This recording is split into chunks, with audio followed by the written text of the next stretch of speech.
Hare Krishna Krishna Krishna Hare Hare, Hare Ram Ram Hare Hare, Hare Krishna Krishna Krishna Hare Hare, Hare Ram Ram Hare Hare, Hare Krishna Krishna Krishna Hare Hare, Hare Ram Ram Hare Hare, Hare Krishna Krishna Krishna Hare Hare, Hare Ram Ram Hare Hare, Hare Krishna Krishna Krishna Hare Hare, Hare Ram Ram Hare Hare, Hare Krishna Krishna Krishna Hare Hare, Hare Ram Ram Hare Hare, Hare Krishna Krishna Krishna Hare Hare, Hare Ram Ram Hare Hare, Hare Krishna Krishna Krishna Hare Hare, Hare Ram Ram Hare Hare, Hare Krishna Krishna Krishna Hare Hare, Hare Ram Ram Hare Hare, Hare Krishna Krishna Krishna Hare Hare, Hare Ram Ram Hare Hare, Hare Krishna Krishna Krishna Hare Hare, Hare Ram Ram Hare Hare, Hare Krishna Krishna Krishna Hare Hare, Hare Ram Ram Hare Hare, Hare Krishna Krishna Krishna Hare Hare, Hare Ram Ram Hare Hare, Hare Krishna Krishna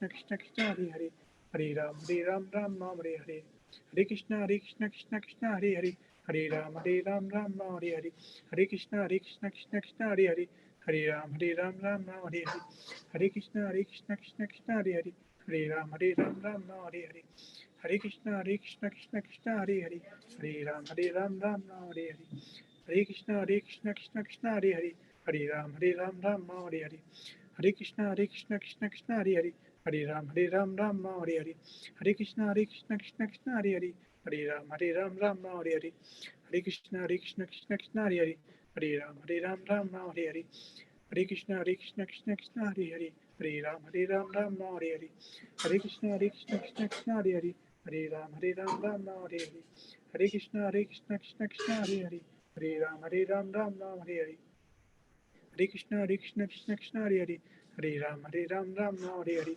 Hare Krishna Krishna Hare Hare, Hare Ram Ram Hare Hare, Hare Krishna Krishna Hare Hare, Hare Ram Ram Hare Hare, Hare Krishna Krishna Hare Hare, Hare Ram Ram Hare Hare, Hare Krishna Krishna Hare Hare, Hare Ram Ram Hare Hare, Hare Krishna Krishna Hare Hare, Hare Ram Ram Hare Hare.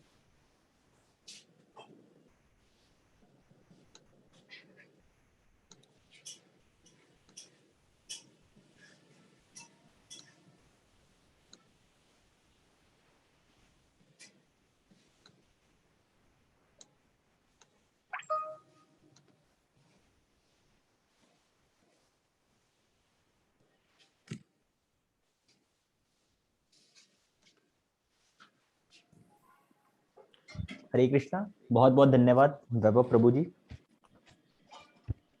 और सभी participants का बहुत बहुत आभार to join in this Bhagavad Gita course, 18 दिवसीय भगवत Gita course. तो हम request करेंगे हमारे प्रभु इस ग्रेस कृष्ण मुकुंद प्रभु जी से टू कंटिन्यू दिस सेशन। हरे कृष्णा प्रभु। हरे कृष्णा। दंडवत प्रणाम। Am I audible? जी हाँ प्रभु जी, एब्सोल्युटली। Sure. क्या प्रेजेंटेशन सबको दिख रही है?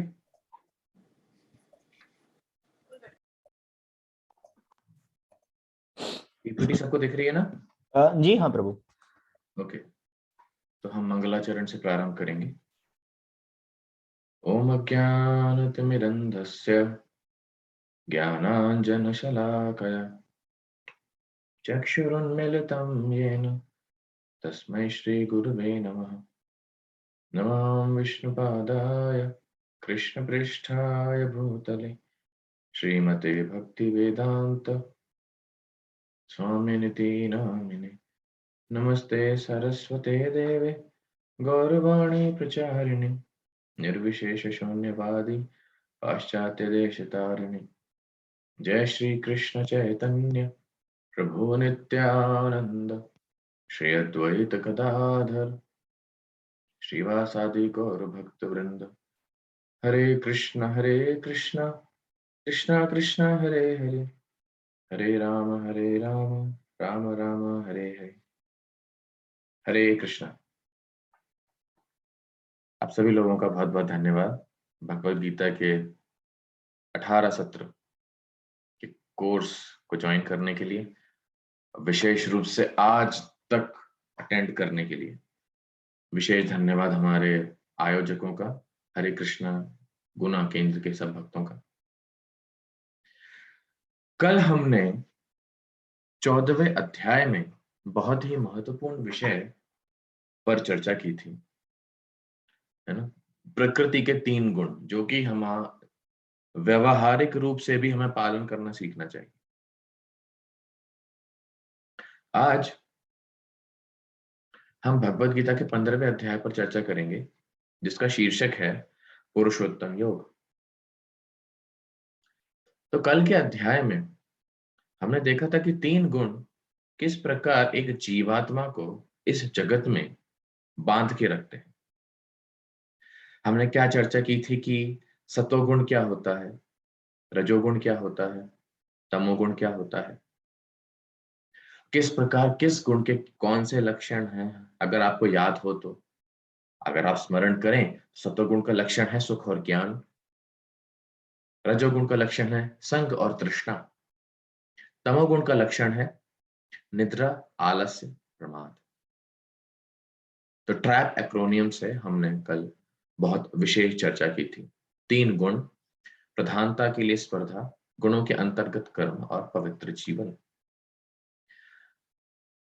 आज के अध्याय में भगवान जब बताते हैं कि पवित्र जीवन जो गुणों से परे, गुणातीत जो भक्त हो जाता है, उसके क्या लक्षण रहते हैं, वो भगवान को क्यों प्रिय रहता है, वह भक्त का वर्णन करते हुए भगवान अर्जुन को बता रहे हैं कि इस जगत की सृष्टि, जगत के लक्षण क्या है। घर या होटल, 1 से 5 नंबर के श्लोक में भगवान बताएंगे कि यह जो जगत है क्या घर है, होटल है या क्या है। On and on, over and over again, बार बार लगातार किस प्रकार जीवात्मा फंसा हुआ है, बार बार लगातार जन्म ग्रहण कर रहा है ना। शरीर, मन और आत्मा का पोषक, शरीर, मन और आत्मा का सृजन कौन करता है, इसका पालन कौन करता है। और आखिरी के 3 श्लोकों में भगवद गीता के ज्ञान का सार। तो 1 से 5 नंबर श्लोक में भगवान वर्णन करते हैं कि किस प्रकार यह जगत, कैसा जगत है, क्या लक्षण है इसके।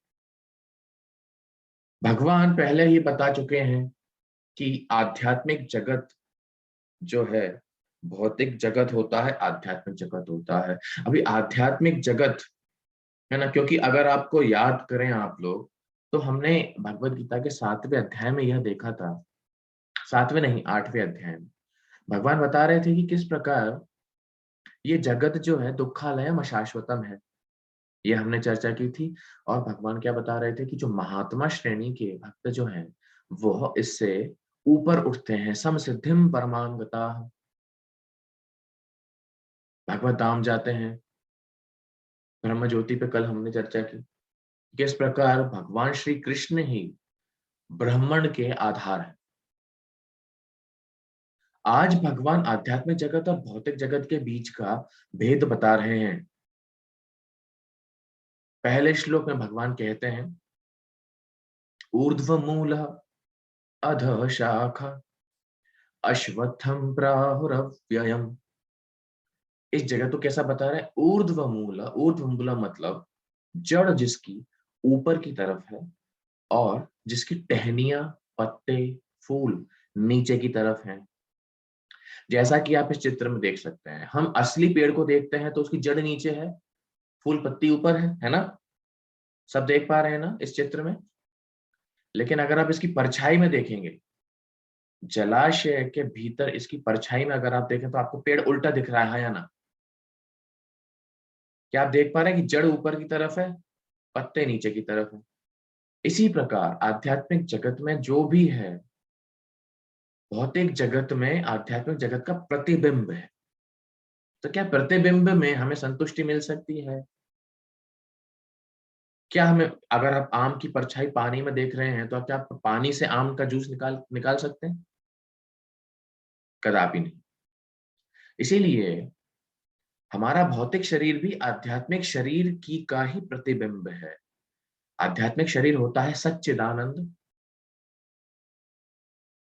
और जो भौतिक शरीर है यह नश्वर है। हमने क्या देखा था भगवत गीता में कि शरीर नश्वर होता, जबकि आत्मा है ना, आत्मा नश्वर नहीं है। नैनम छिन्दन्ति शस्त्राणि नैनम दहति पावक। आत्मा का भेदन नहीं कर सकते, गीला नहीं कर सकते, उसको काट नहीं सकते, उसको कुछ भी नहीं कर सकते। शरीर नश्वर है, आत्मा अमर। उसी प्रकार आध्यात्मिक जगत का प्रतिबिंब इस भौतिक जगत में हमें देखने के लिए मिलता है। विकृत प्रतिबिंब है, perverted reflection, not only reflection but perverted reflection. विकृत प्रतिबिंब इस जगत में पाया जाता है आध्यात्मिक जगत में। उसी प्रकार आध्यात्मिक जगत में अगर सुख है तो भौतिक जगत में दुख है। कौन बता रहे हैं? मन से नहीं बता रहे, जो इस जगत को बनाने वाले हैं वही बता रहे हैं। हमने 8वें अध्याय में चर्चा की है, भगवान क्या कह रहे हैं इस जगत को? दुःखालयम अशाश्वतम। ये जगत दुःखालय है ना। जैसा कि आप देख सकते हैं कि एक होता है असली संगमरमर, मार्बल से बने हुए बिल्डिंग्स, संगमरमर से बनी विशाल अट्टालिकाएं, विशाल महल आपने देखा हो कितने सुंदर प्रतीत होते हैं। वहीं पर अगर इसका विकृत प्रतिबिंब लाया जाए तो आपने देखे वो टाइल्स होते हैं कागज वाली, नकली टाइल्स, दिखती संगमरमर जैसी सफेद सफेद चमकने वाली, लेकिन खुरपी से निकालेंगे तो पूरी की पूरी निकल जाएगी। तो ये होता है विकृत, है ना। भौतिक जगत में बहुत चीजें आपको देखने को मिल सकती हैं, मुद्रा, पैसा, असली नकली। उसी प्रकार इस जगत में जो भी वासनाएं, काम, इच्छाएं हमारे अंदर रहती हैं वह पूरी करने का प्रयास हम करते हैं। क्योंकि वो क्यों पूरी होना चाहती है? क्योंकि आत्मा होने के नाते हमारे अंदर वो इच्छाएं हैं। लेकिन इस जगत में हम संतुष्टि नहीं ढूंढ सकते, क्योंकि इस जगत का जो सुख है वह माया है। कैसे, वो हम आपको बताएंगे आगे जाके, है ना। तो भगवान आध्यात्मिक जगत में वास्तविक सुख प्रदान करते हैं एक जीवात्मा को। और क्योंकि इस जगत में कोई भी सुखी हो नहीं सकता, कोई भी सुखी नहीं हो सकता। क्यों नहीं हो सकता? क्योंकि इस जगत में सब कुछ प्रतिबिंब है। क्या प्रतिबिंब से हमें कभी भी सुख मिलता है? कभी नहीं। इसलिए इस जगत में ध्यान देना सभी मित्रों, इस जगत में कितना ही प्रयास कर लें आप, कभी भी कोई व्यक्ति कितना ही अलग अलग ढंग से प्रयास कर ले सुखी होने का, कभी सुखी नहीं हो पाता। और यही सबूत है हम सुखी नहीं हैं। आप बोल सकते हो कि अरे प्रभु जी क्या बात कर रहे हो, आप सुखी नहीं होगे, हम तो बहुत सुखी हैं, मजे में हैं। नहीं, दिन प्रतिदिन नया नया अखबार आ रहा है, दिन प्रतिदिन नई नई फिल्में आ रही हैं, दिन प्रतिदिन नई नई किताबें लिखी जा रही। इसका अर्थ है कि इस जगत में जिस चीज की सृष्टि होती है उससे कुछ समय बाद हमें संतुष्टि नहीं मिलती है। समझ में आया मैं क्या बोल रहा हूं? अगर नई चीजें आती जा रही उसका अर्थ है कि जगत में संतुष्टि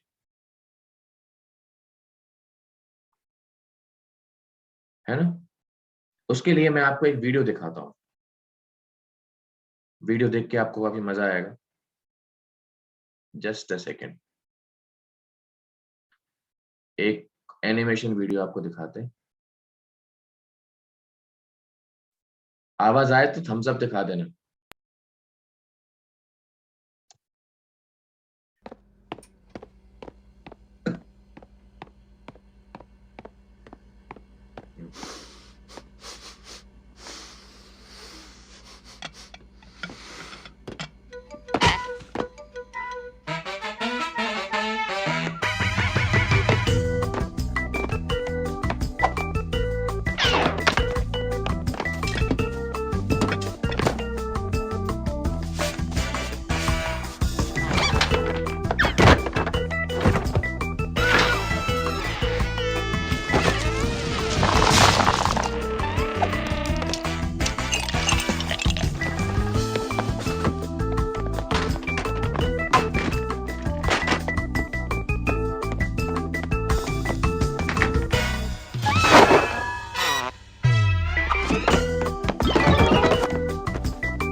तो इस वीडियो से हमें क्या देखने को मिलता है कि कितना ही प्रयास हम कर लें, है ना, कुछ भी करते रहे हम, लेकिन इस जगत में हम खुश नहीं हो सकते।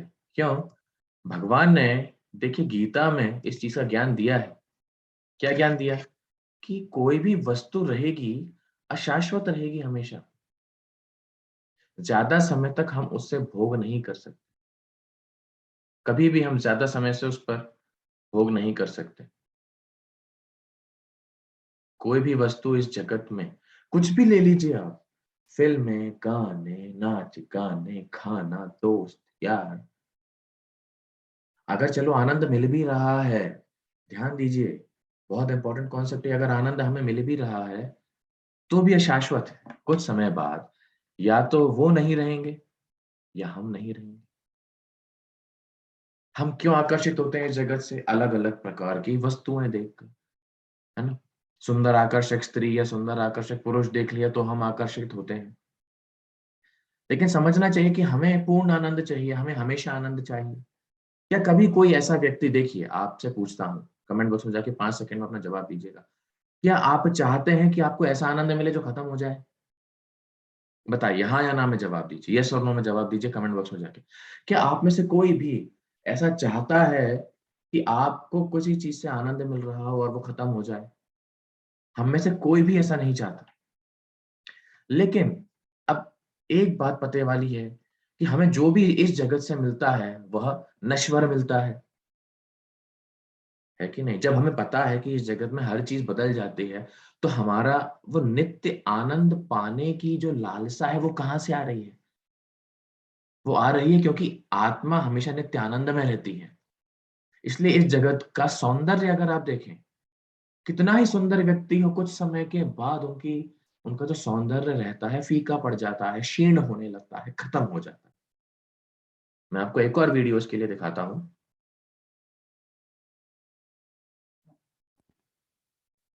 यहां पर हम देखेंगे कि किस प्रकार बॉलीवुड की एक्ट्रेसेस, बड़ी बड़ी हीरोइन पुरानी,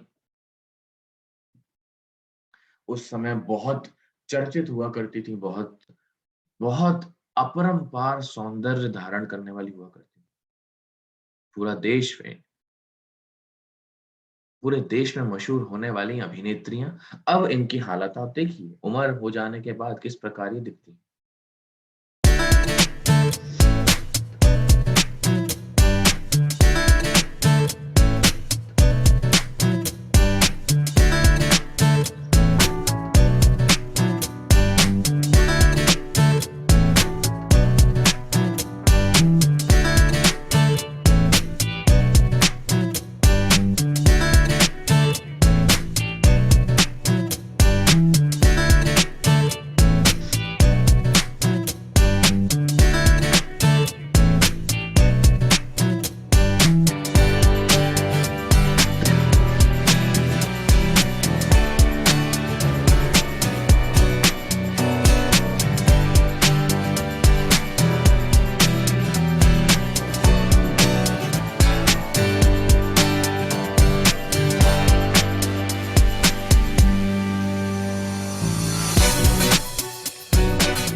है कि नहीं? यहाँ हमने देखा कि ये अभिनेत्रियां, अच्छा चलो अभिनेत्रियां नहीं, मैं आपको एक वीडियो और दिखाता हूँ। अभिनेत्रियां छोड़ो, अब आप बोलोगे सर हीरोइनों का दिखा रहे हैं। अरे इन लो, हीरो का ले लो, हॉलीवुड के हीरो लोग का दिखाता हूँ आपको।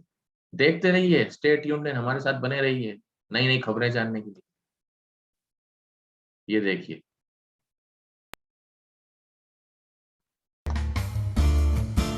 एलेक बेल्विन, हॉलीवुड के हीरो। आर्नल्ड श्वार्ज़नेगर, सबने देखा ना टर्मिनेटर?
आप लोग सोच रहे होंगे कि यार हमें बूढ़े बड़ों की पिक्चर क्यों दिखाई जा रही है ना? अभी तो मैं जवान हूँ, लेकिन वास्तव में तथ्य ये है साथियों, अभी हम हाँ युवा अवस्था में हो सकते हैं, लेकिन इस जगत में कोई भी चीज हमेशा एक जैसी नहीं रहती। कुछ ना कुछ समय के बाद उसकी सौंदर्य, उसका बल सब क्षीण होने लगता है। इसीलिए भगवान, मैंने आपको पहले ही बताया, भगवान क्या बता रहे हैं? बता रहे हैं कि इस जगत की तुलना एक बरगद के पेड़ से कर रहे हैं, और ये बरगद का पेड़ उल्टा है, क्योंकि भौतिक जगत उल्टा बरगद का पेड़ है ना? इसकी वृक्ष की जो शाखाएं हैं वो ऊपर नहीं है, नीचे की तरफ है, नीचे फैली हुई है ना? और ये वाला जो वृक्ष है भौतिक जगत का, किससे इसको तुलना दी जा रही है? इसका पोषण किससे होता है? पानी का सिंचन। इसका पानी क्या है? गुण प्रवृद्धि।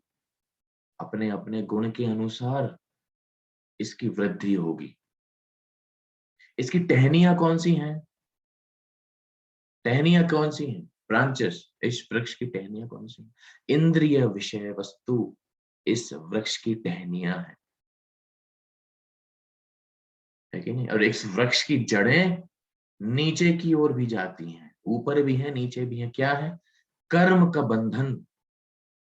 कर्म बंधन से वो वृक्ष और गहरा होता जा रहा है, छूटता जा रहा है ना?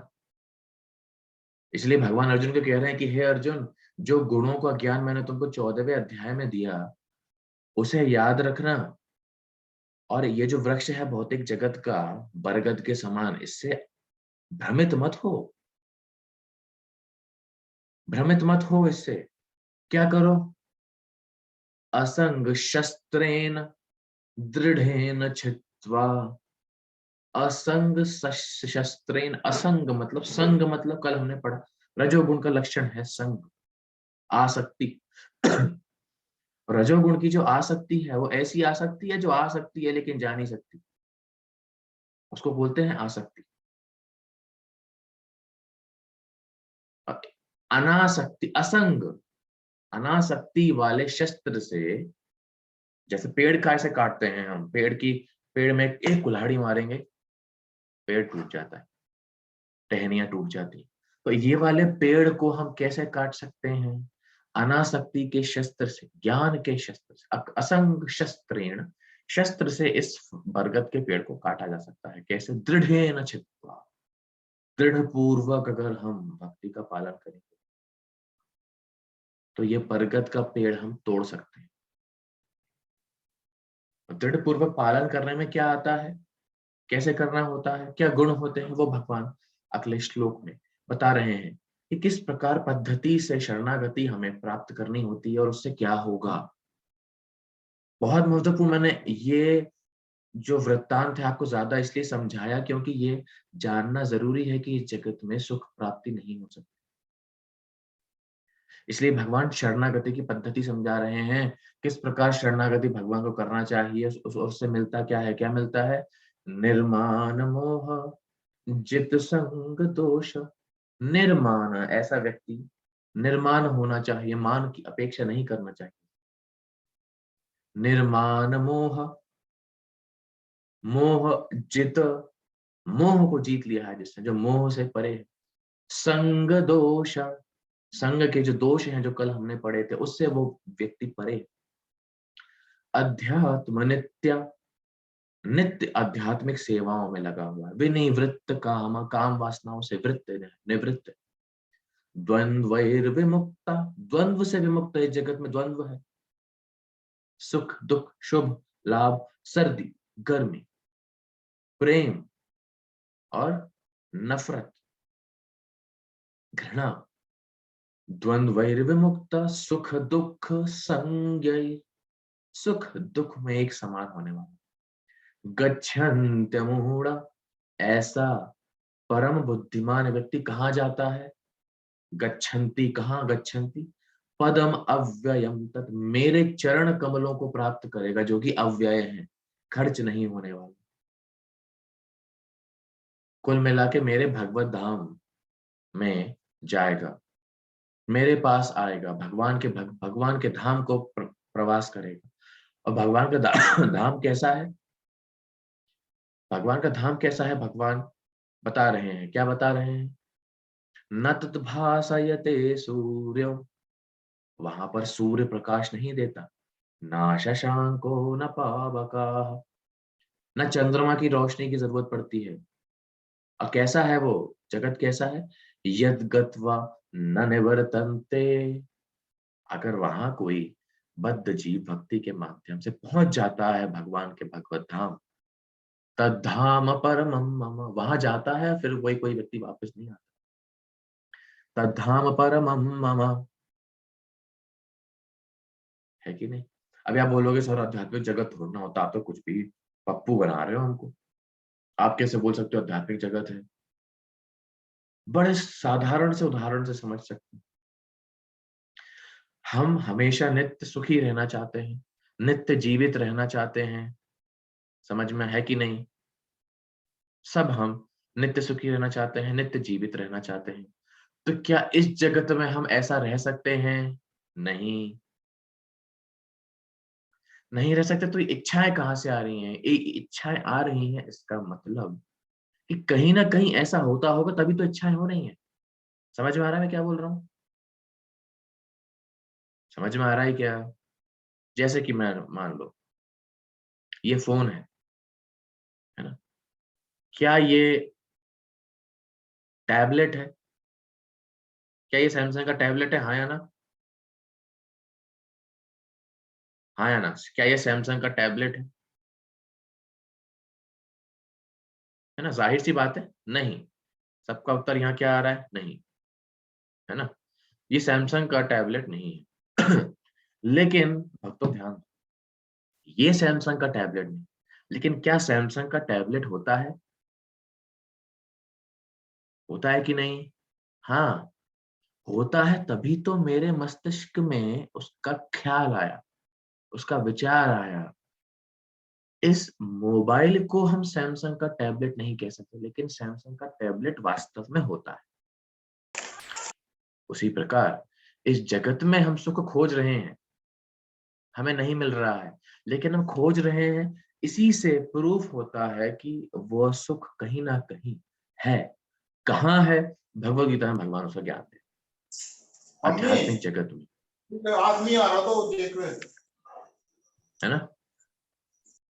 आध्यात्मिक जगत में भगवान वो सुख हमें प्रदान करते हैं। अब बिना आध्यात्मिक जगत जाए कोई भी जीवात्मा सुखी नहीं हो सकता, है ना? तो 15 एक मिनट ये आगे तो चला जाता। तो वहां पर हम किस प्रकार से सुख प्राप्त करते हैं? आध्यात्मिक जगत में जिस प्रकार हम यहाँ सुख प्राप्त करते हैं लोगों से संबंध बनाकर, वैसे ही हम आध्यात्मिक जगत में भगवान से व्यक्तिगत रूप से संबंध बनाकर एक जीव संतुष्ट है। प्रेममय आदान प्रदान करके भगवान से प्रेम पूर्वक संबंध बना के एक जीव भगवान से संबंध बनाता है, भगवान से प्रेम करता है, इसलिए संपूर्ण संतुष्टि प्रदान करता है। और वो किस प्रकार होता है? जब कोई व्यक्ति अकर्म करता है। अकर्म की परिभाषा आप लोगों को याद होगी, हमने 5वें अध्याय में इस पर चर्चा की थी। क्या चर्चा की थी? कि जब कोई व्यक्ति कृष्ण के लिए सेवा करता है, भगवान के आदेश अनुसार सेवा करता है, तो वह अकर्म कहलाता है, या भक्ति कहलाता है, या कृष्ण भावना भावित कर्म कहलाता है, या निष्काम कर्म योग कहलाता है। जन्म मृत्यु के चक्कर से मुक्त करने वाला कर्म अकर्म होता है ना? अब भगवान से संबंध तो हमारा बन जाता है, लेकिन भगवान पहचान क्यों क्यों हमें भगवान से संबंध बनाना है? आप बोल सकते हो ना, नहीं बना रहे, हमारी मर्जी। नहीं, भगवान जीव की पहचान बता रहे हैं। क्या? ममेव अंश जीव लोके, ये जो जीव है मुझसे संबंध क्यों बनाना इसको जरूरी है? क्योंकि ये मेरा ही अंश है। और अभी निकाला मैंने, नहीं, जीव भूत सनातन, सनातन काल से है अर्जुन, यह मेरा अंश है। बद्ध जीव। मन षष्ठानि इंद्रियानि, लेकिन वो मन और इंद्रियों के चक्कर में फंस गया है, इसलिए इस प्रकृति में संघर्ष कर रहा है, सुख दुख के द्वंद्व में है। लेकिन वास्तविक पहचान उसकी क्या है? अरे मेरा प्रोडक्ट है, मैंने निकाला है कि नहीं? इसी प्रकार जो जीव है इंद्रियों को धारण करके इस जगत में संघर्ष कर रहा है। पहले सूक्ष्म शरीर अपनाता है, स्थूल शरीर के साथ अलग अलग योनियों में प्रवास कर रहा है और संघर्ष कर रहा है इस जगत में, क्योंकि ये द्वंद्व का जगत है कि नहीं? द्वंद्व का जगत है। यहाँ कोई अच्छा बुरा, कोई सीधा, कोई चंट, गोरा काला, लंबा ठिगना, अमीर गरीब, हर प्रकार की असमानताएं आपको इस जगत में मिलेंगी, है कि नहीं? कोई धनवान है तो कोई बहुत निर्धन है ना? आप देख सकते हैं कि कोई बलवान है, कोई कैसे दुर्बल है। असमानताएं इस जगत में है। कोई बहुत रूपवान है, रूपवती है, और कोई बहुत कुरूप है। कोई स्वस्थ है तो कोई अस्वस्थ है, कोई बीमार है, रोगी है कि नहीं? अभी ये जो भगवान ने बताया कि आत्मा इस जगत में मेरा ही अंश है हे अर्जुन, लेकिन गुणों के प्रभाव से इस जगत में आत्मा का प्रवास होता है अलग अलग शरीर में,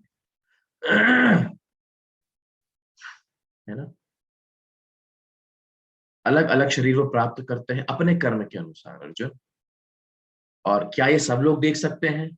नहीं, हर कोई ये देख नहीं सकता, है कि नहीं? अभी अब आप मान लीजिए, अब कल आपके स्कूल में जाएंगे, कॉलेज में जाएंगे, काम वाली जगह पे जाएंगे, वहां समझाएंगे कि आत्मा किस प्रकार स्थानांतरण करती है एक शरीर से दूसरे शरीर में।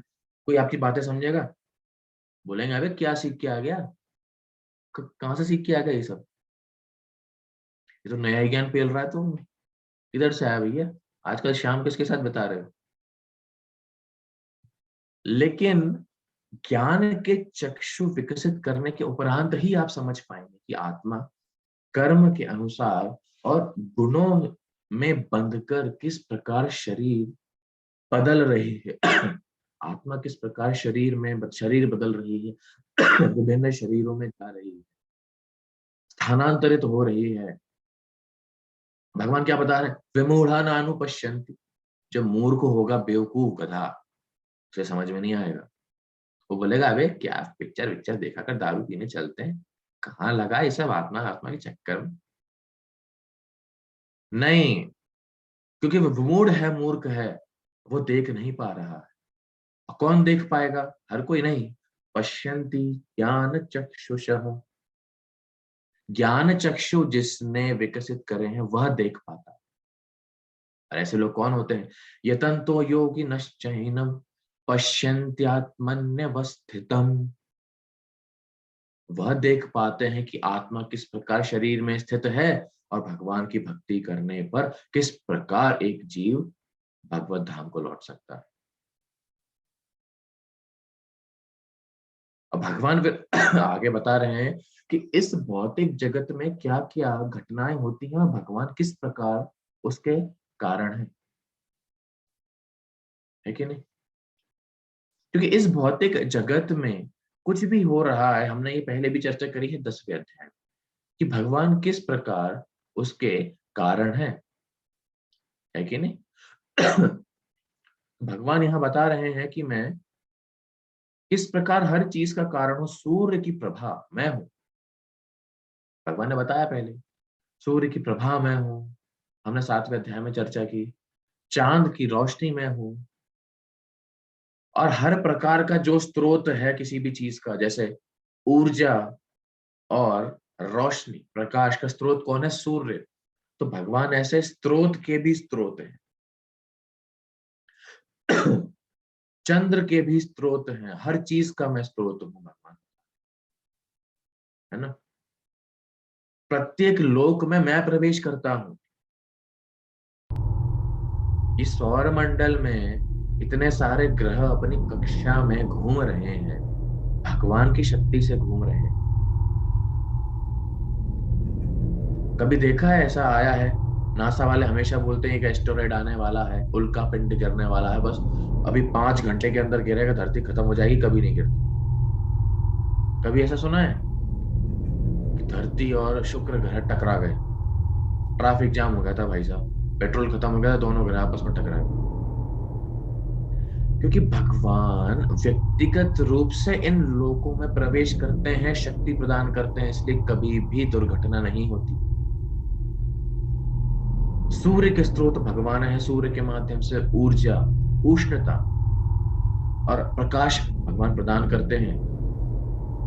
और क्या करते हैं भगवान? चंद्रमा की ऊर्जा भी भगवान है, चंद्रमा की शीतलता भी भगवान है। अब चंद्रमा क्या करता है? चंद्रमा क्या, किसी को चंद्रमा का फंक्शन पता है? कि चंद्रमा शीतलता देता है और क्या करता है? चंद्रमा शीतलता, आप कमेंट बॉक्स में जाइए, लिखिए आपको क्या पता। चंद्रमा शीतलता देता है, ठीक है, और क्या करता है चंद्रमा? चलिए पहले ये वीडियो देखिए छोटी सी। देखिए किस प्रकार केवल बीज डालने पर यह पौधे अपने आप वृद्धि कर रहे हैं। किसने शक्ति डाली है उसमें? वैज्ञानिकों ने, नासा ने नहीं, भगवान ने। एक बीज से कितने फूल निकलते हैं? हर एक फूल में एक बीज रहता है जिससे फिर एक पौधा निकल सकता है। ये चमत्कार किसने किया है? ये भगवान की ही सृष्टि का चमत्कार है मित्रों।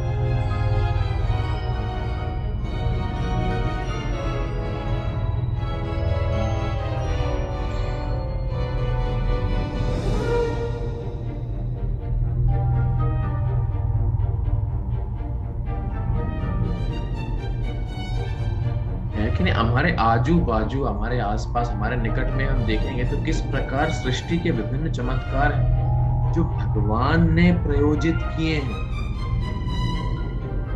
है ना? इतना बड़ा पेड़ होता है, उसका बीज इतना सा होता है, तो जमीन में डालने पर किस प्रकार से फल आ जाता है। और उस फल की मिठास को बचाने के लिए एक बीज के और गूदे के ऊपर छिलका भी होता है। लेकिन नहीं होता है कि नहीं? आपने देखा है ना?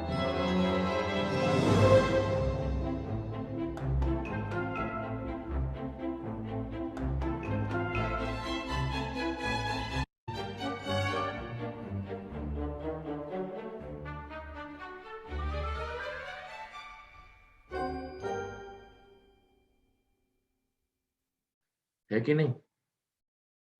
मतलब गौर फरमाए, एक छोटा सा बीज है, उसके ऊपर फल का रस है, उसके ऊपर छिलका है, गिरे तो टूट, बह ना जाए। क्या संरचना है! और देखिए वही पानी डालते हैं, एक ही पानी डालते हैं, लेकिन अलग अलग बीज है। एक तरफ आम होगा, एक तरफ अमरूद होगा। तो ये जो रस है फलों में, सब्जियों में, कहां से आता है? तो भगवान बता रहे हैं ये चंद्रमा की रोशनी से आता है। चंद्रमा रस प्रदान करता है सारे फलों में, सारी सब्जियों में, सारी औषधियों में। गामा विश्य च भूतानि धारयाम अहम ओजसा। चंद्रमा का जो रोशनी है, ओजस है, वो मैं हूं अर्जुन। पुष्णामि, पुष्पों में जो सुगंध है, औषधि में जो गुण है, सर्वाह, सब में, सोमो भूत्वा रसात्मकाः। उस चंद्रमा के माध्यम से भगवान हर वनस्पति, फल, सब्जी, फूल में रस प्रदान करते हैं। नहीं तो आप ही सोचिए, दो अलग अलग इतने तरह से बीज रहते हैं, जमीन में दीजिए, अलग अलग फल आते, अलग अलग रस होता है। कौन डालता है? पानी सेम है ना? जब पानी एक है तो अलग अलग स्वाद कैसे है? चंद्रमा की रोशनी के द्वारा। इतनी वैज्ञानिक सृष्टि भगवान ने बनाई है। भगवान यह घोषणा कर रहे हैं कि मैं चंद्रमा बनकर समस्त वनस्पतियों को जीवन रस प्रदान कर रहा हूं, है ना? तो जो हम खा रहे हैं, पी रहे हैं, वो चंद्रमा का जूस है। और चलो खा पी तो लोगे, लेकिन पचेगा नहीं तो खाओगे क्या? भगवान बता रहे हैं अहम वैश्वानरो भूत्वा प्राणिनाम देहम आश्रिता। सारे प्राणियों को देह में आश्रय करता हूँ। क्या करता हूँ? ये जो प्राण अपान वायु हैं हमारे शरीर में, 5 प्रकार की प्राण अपान उदान व्यान समान, 5 प्रकार की वायु हमारे शरीर में है। ये किसकी, कैसे आई हैं? भगवान ने सृजन की हैं। और हम 4 प्रकार के जो खाद्य पदार्थ हैं वो पचते कैसे हैं? पचाम्यन्नम चतुर्विधम, 4 प्रकार के जो पदार्थ हैं, चूसने वाले, है ना, चूसने वाले, चाटने वाले, खाने वाले, काटने वाले, चबाने वाले, अलग अलग पदार्थों का अलग अलग पाचन क्रिया शरीर में बनाने वाले कौन है? भगवान स्वयं बता रहे हैं। हम मानेंगे नहीं भविष्य में, इसलिए बता रहे हैं। कोई और बोलता तो बोलता अरे नहीं झूठ बोल रहा, पागल नारायण। इसलिए भगवान खुद बता रहे हैं। और केवल यही नहीं, परमात्मा के रूप में भगवान सारे कार्य कर रहे हैं हर जीव के हृदय में। इसलिए 15वां अध्याय का 15वां श्लोक भगवान क्या बता रहे हैं? सर्वस्य चाहम हृदि सन्निविष्ट, सर्वस्य चाहम, सारे जीवों के हृदि सन्निविष्टो, हृदय में विद्यमान हूं मैं अर्जुन। मत्तः, मेरे द्वारा क्या होता है? स्मृति, लोगों को कुछ चीज याद आती है। क्यों? मेरी शक्ति के द्वारा। ज्ञानम, इसी के अंदर ज्ञान है, मेरी शक्ति के द्वारा। मत्तः स्मृति ज्ञानम अपोहनम, चाहे कोई भूल जाता है, क्यों? मेरी वजह से। वेदैश्च सर्वैर अहम एव वेद्यो, वेदों में, सारे वेदों में जानने योग्य वस्तु कौन है? मैं अर्जुन, मैं। वेदांत कृत, वेदांत कृत, मैंने वेद बनाए हैं अर्जुन। वेद विद एव चाहम, लेकिन उनसे जानने योग्य वस्तु भी मैं ही हूं, है कि नहीं? वेदों का संकलन करता मैं हूं, वेदों से जानने योग्य मैं हूं। इसलिए अगर वेद पुराण उपनिषद, ये शास्त्र श्रुति स्मृति पुराण पढ़ के कोई अगर मुझे नहीं समझा, तो उसकी सारी विद्वत्ता कचरा है। भगवान इनडायरेक्टली क्या बता रहे हैं? कुछ भी पढ़ने पर क्या रियलाइज होना चाहिए, क्या साक्षात्कार होना चाहिए कि श्री कृष्ण परम भगवान। अगर आपने पढ़ा, शास्त्र पढ़े, वेद पुराण पढ़े, और आप नास्तिक बन गए ये सोच के कि वेद पुराण में कुछ नहीं लिखा है, तो वेद पुराण आपने अच्छे से पढ़े नहीं है। क्योंकि वेद पुराण शास्त्रों का मर्म क्या है? भगवान की भक्ति। भगवान बता रहे हैं, मैं नहीं बोल रहा। वेदांत कृत वेद विद एव चाहम, है ना। शास्त्रों के सार कौन है? भगवान। और शास्त्रों में भगवान क्या सार है? भगवान बता रहे हैं, क्या बता रहे हैं? कि मैं अन्न को पचाता हूं, है कि नहीं? ये भगवान फंक्शन बता रहे हैं अपना। सबके हृदय में स्थित हूं, ज्ञान तथा विस्मृति मुझसे ही होती है है कि नहीं? तो यहाँ बता रहे हैं कि एक सुबह जागकर आपको पता ही नहीं है कि आप कौन हो, तो ये है कि नहीं? क्योंकि हम सो जाते हैं। कंप्यूटर को आप सुला देते हो बिना सेव कर, तो कंप्यूटर की मेमोरी चली जाती है। लेकिन हमारी मेमोरी कहाँ से आई है? भगवान की शक्ति से। वेदों के द्वारा जानने योग्य मैं हूँ, वेदों का संकलन करता मैं हूँ। व्यास देव, श्री वेद व्यास मुनि के रूप में वेदों का संकलन करता मैं हूँ। समस्त वेदों को जानने वाला मैं हूँ। ऐसा नहीं है कि भगवान ने गीता बोली तो भगवान वेद वगैरह नहीं जानते होंगे, इन्हें तो गीता बोली है ना, ज्यादा थोड़ा ना आता होगा। अरे नहीं, वेदों के संकलन करता भगवान है, वेदों के रचयिता भगवान है, वेदों के द्वारा जानने योग्य भी स्वयं भगवान है। इससे हम ये समझ सकते हैं कि किसी ने शास्त्र पढ़े हैं और भगवान की भक्ति नहीं करी है, मतलब वह शास्त्रों का मर्म नहीं समझा।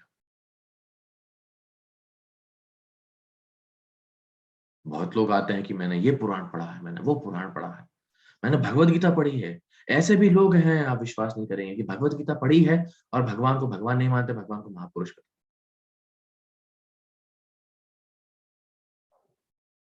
इसलिए हमें तथ्य रूप में पारंपरिक ज्ञान लेना बहुत जरूरी है। है कि नहीं? क्योंकि भगवान का जो ज्ञान है, क्यों बता रहे हैं भगवान यहाँ पे?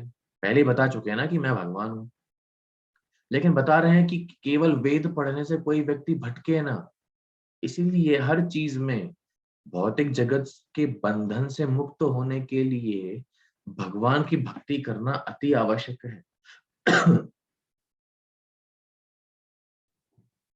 और अगर हम भगवान से प्रेम पूर्वक संबंध बनाएंगे तो हम भगवान के आशीर्वाद के द्वारा इस जगत से मुक्ति पा सकते हैं। और इसके 3 उपाय क्या क्या है? 3 तरीके से, 3 तरीके नहीं है वास्तव में, 3 प्रोसेस हैं, 3 प्रकार हैं। क्या जान सकते हैं हम? वेद शास्त्रों से संबंध, हमारा और भगवान से संबंध जो हमने जाना, अभिधेय, उस संबंध को जानने की प्रक्रिया क्या है? भगवत नाम का जप करना, शास्त्र पढ़ना, भगवान की सेवा करना, भगवान को कर्मफल अर्पण करना। प्रयोजन क्या है? सर्वोच्च लक्ष्य भगवान के साथ संबंध की पुनर्स्थापना, भगवत धाम में जीव का गमन। तो ये 3 अंग हैं भक्ति की प्रक्रिया के। वेदों के ज्ञान के ये 3 अंग याद रखिएगा: संबंध, अभिधेय, प्रयोजन, है ना? आखिरी के 3 श्लोक में भगवान यहाँ वेदों का सार बता रहे हैं कि 2 प्रकार के जीव होते हैं अर्जुन, क्षर और अक्षर, है ना? अब परमात्मा इन दोनों जीवों के परे है कि नहीं? और इन जैसे जीव क्षर और अक्षर होते हैं, वो किस प्रकार भगवान की उपासना करते हैं? भक्तों के आराध्य भगवान कौन है? भगवान बता रहे हैं कि अपना इंट्रोडक्शन देते हैं यहाँ पे, यस्मात् अक्षरमति तो हम अक्षरादपि च उत्तमः अतोस्मि लोक वेदे च। सारे लोग, सारे शास्त्र जिसका गुणगान कर रहे हैं अर्जुन, सारे शास्त्रों में प्रार्थनाएं, घोषणाएं हैं, सारे शास्त्र जिसका गुणगान कर रहे हैं, ऐसा व्यक्ति कौन है?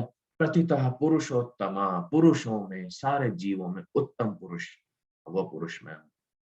इसलिए इस अध्याय का नाम, शीर्षक हमने क्या सुना था? पुरुषोत्तम योग। भगवान पुरुषोत्तम, जो कि सारे पुरुषों में उत्तम है, सब में भगवान उत्तम है। कैसे उनकी भक्ति करी जा सकती है? कैसे वो हर जगह विद्यमान है?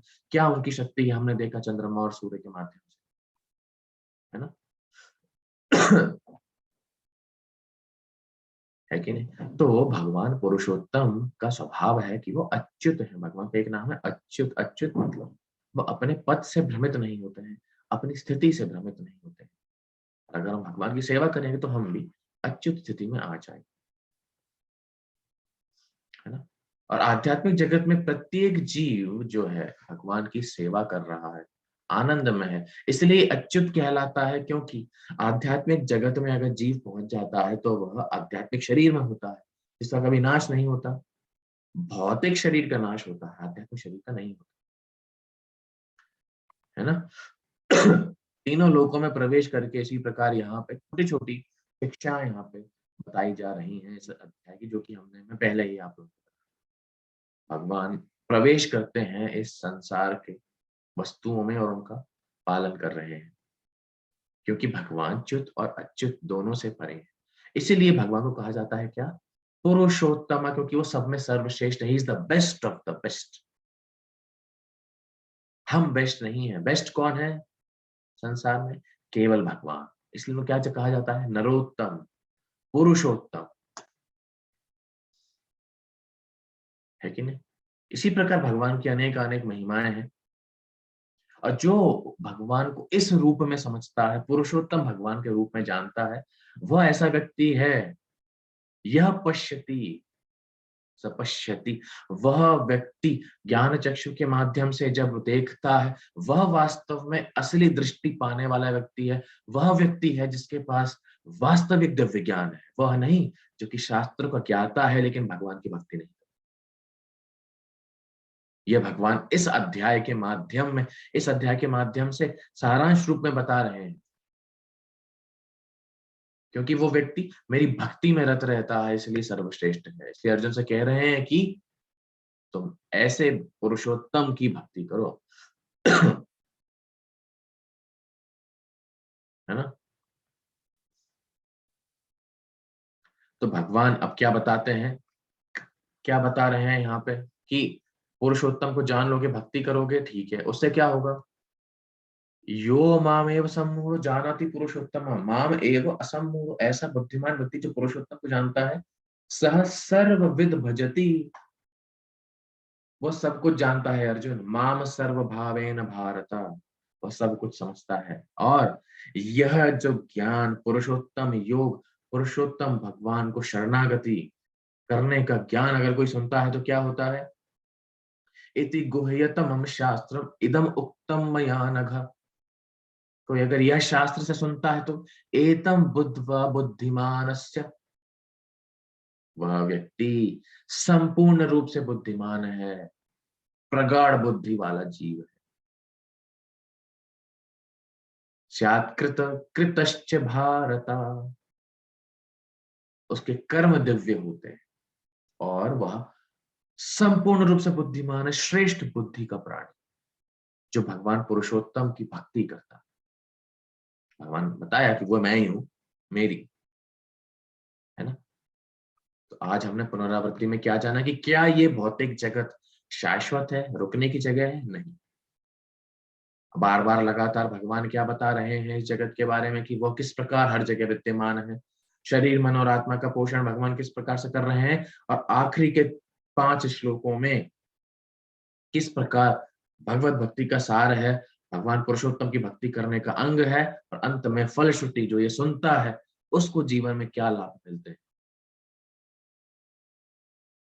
इसी के साथ मैं मेरी वाणी को यहाँ पे राम देता हूँ। कल हम चर्चा करेंगे अध्याय 16 से, बहुत महत्वपूर्ण अध्याय है कि देवी आश्रित स्वभाव क्या होते हैं। कल हमने देखा था गुणों के प्रभाव कैसा होता है, रजोगुण में और तमोगुण में आसुरी प्रभाव जन्म लेते हैं। तो देवताओं के गुण और असुरों के गुण में क्या भेद है, कल हम इस पर चर्चा। किसी का कोई भी प्रश्न हो तो आप कमेंट बॉक्स में डाल सकते हैं या आप अनम्यूट कर सकते हैं। हरे कृष्ण। शिवराज प्रभु जी, हाँ, आप खुद को अनम्यूट करिए खुद को और प्रश्न बताइए। हरे कृष्ण प्रभु जी। हरे कृष्ण, बताइए। प्रभु जी जैसे बोलती हैं कि अपने माता पिता की सेवा करो या अपने से बड़ों की सेवा करो। हाँ जी। ये क्वेश्चन मैंने आपसे एक बार पूछा था कि अपन कल्चर में फॉलो करते हैं कि अपने माता पिता की वही भगवान है, उनकी सेवा करो, वही सबसे बड़ा कहीं मेवा मिलता है, कि वही सबसे बड़ी भक्ति है। तो प्रभु जी ये भी भक्ति में काउंटिंग की जाती है? नहीं, मैंने पहले ही आपको बताया भक्ति केवल भगवान की होती है। अच्छा। उदाहरण के तौर पे मान लो कि कोई बच्चा है, पैदा होते से उसके माँ बाप की मृत्यु हो गई है, अब उसके चाचा चाची उसको पाल रहे हैं, उन्होंने पाल पोस के बड़ा किया, तो क्या वो भगवान हो जाएंगे? हाँ, नहीं होंगे। हाँ, हो जाए, नहीं होंगे। मान लो जैसे ही वो पैदा होता है उसका पूरा परिवार मिट जाता है, अनाथ आश्रम में जाता है, वहां कोई औरत और आदमी उसका पालन पोषण कर रहे हैं, उसको पढ़ा लिखा के बड़ा करते हैं, तो क्या वो लोग भगवान हो जाएंगे? नहीं। नहीं। लेकिन ऐसा भी नहीं है कि हमें उनका आदर नहीं करना चाहिए। माँ बाप से व्यक्ति का स्नेह क्यों होता है? क्योंकि उन्होंने इतना बलिदान देके हमें जन्म दिया, हमें पाला पोसा बड़ा किया, हमें शिक्षित बनाया, इतने बलिदान दिए, तो हम हृदय से उनके लिए कृतज्ञ रहते हैं। लेकिन माँ बाप की भक्ति करना, सेवा करना, भगवान की भक्ति करना नहीं है। हमें माँ बाप की सेवा करनी चाहिए, उन्हें खुश रखना चाहिए, उन्हें भी भगवान की भक्ति में लगाना चाहिए, भगवान की सेवा में लगाना चाहिए। अगर असली कोई पुत्र या पुत्री होगा या होगी, तो अपने माँ बाप को भी भगवत ज्ञान देंगे, भगवान की सेवा में लगाएंगे। उन्हें निग्लेक्ट नहीं करना, उन्हें छोड़ना है। अभिषेक जी का प्रश्न है चैट बॉक्स में, शरीर के साथ आत्मा में भी चेंजेस होते हैं? नहीं, आत्मा में चेंजेस नहीं होते हैं, क्योंकि आप उदाहरण के साथ देख सकते हैं। आपको याद है आप 5 साल के थे एक समय पे, आप 4 या 5 साल के थे एक समय पे, शरीर बदल गया, शरीर बदल गया ना, तब आप इतने से थे, छोटू से इतने से हाथ थे आपके, इतने से पैर थे आपके, मेंढक जैसे। लेकिन अभी आप बड़े हो गए, शरीर आपका बदल गया, लेकिन आपको याद कैसे? तो याद किसको है फिर? आप 5 साल के भी अभिषेक थे, अभी आप 25-26 जितने भी उम्र है आपकी, अभी भी आप अभिषेक है। शरीर बदल गया तो ऐसा क्या है जो सेम है? आत्मा। आत्मा नहीं बदलती। आत्मा कब बदलती है? जब शरीर नश्वर होने वाला होता है, तब आत्मा इस शरीर को छोड़ के दूसरे शरीर में स्थानांतरण करती है और कर्म के अनुसार उसे दूसरा शरीर मिलता है ना? तो आत्मा कभी नहीं बदलती। मयंक अग्रवाल जी का प्रश्न है, माला करते समय हमें उबासी क्यों आती है? तो बहुत ही प्रसिद्ध सवाल है। माला करते समय हमको उबासी इसलिए आती है क्योंकि हमारा मन माला में लगता नहीं। अभ्यास करेंगे आप तो आप पाएंगे कि माला में धीरे धीरे आपका मन लगेगा, क्योंकि हमारा माइंड रिलैक्स हो रहा है, मन धुल रहा है। इसलिए सोते समय क्या होता है, माइंड रिलैक्स हो जाता है ना, कि अरे बिस्तर पे लेट गए, अब तो दिन के सारे काम खत्म। वास्तव में नींद इसलिए आती है कि हमारा जो मन है वह साफ हो रहा है, धीरे धीरे रिलैक्स हो रहा है, इसलिए नींद आने लगती है। लेकिन और नींद नहीं लानी है, और अच्छे से भगवान के नाम का जप करना है, तो और सफाई हमारे मन की होगी, है कि नहीं? ठीक है, मुझे लगता है और कोई प्रश्न नहीं है, तो इसी के साथ हम यहाँ पर विराम देते हैं। सभी का धैर्यपूर्वक श्रवण करने के लिए बहुत बहुत धन्यवाद। हरे कृष्णा।